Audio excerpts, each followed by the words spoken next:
প্রেমের সম্পর্ক গড়িয়েছে বিয়ের দাবির অনশনে।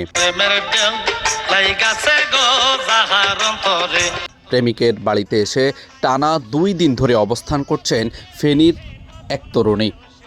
বিয়ের দাবিতে তার এমন অবস্থানে এলাকার তৈরি হয়েছে চাঞ্চল্য ও নানা আলোচনা।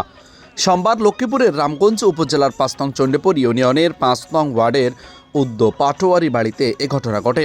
অনশনরত তরুণীর নাম ফাতেমা আক্তার। এখন আমি চাচ্ছি সে আমাকে আমার লাইফ নষ্ট করছে, সে আমাকে বিয়ে করতে হবে।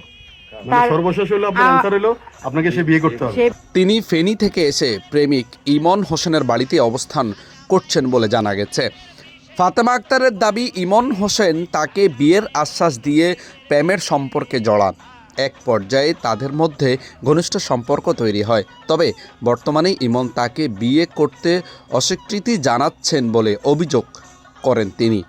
ফাতেমা আক্তার বলেন, বিয়ের আশ্বাস দেওয়ায় আমি ইমনের সঙ্গে সম্পর্কে জড়িয়েছি। এখন সে আমাকে বিয়ে করতে চাইছে না, তাই কোনো উপায় না পেয়ে তার বাড়িতে এসে বিয়ের দাবিতে অবস্থান নিয়েছি।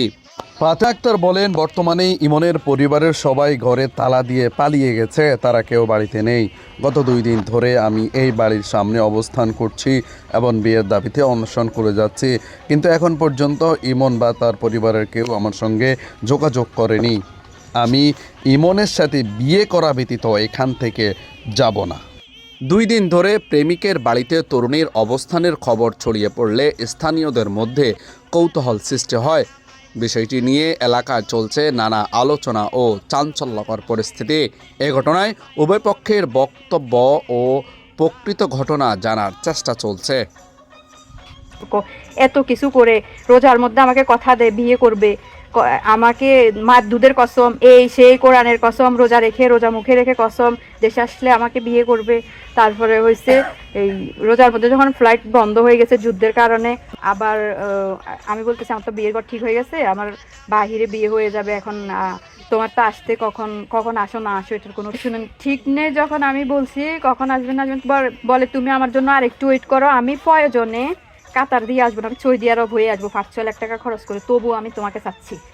এইভাবে আমাকে বলে আসলো। এসে ঈদ হয়েছে 21 তারিখে, আমার সাথে 27 তারিখে দেখা করছে। আমি বলছি না, ঈদের গাড়ি ঘোড়া চলে না, তেলের সংকট, আমরা আরও কিছুদিন পরে দেখা করি।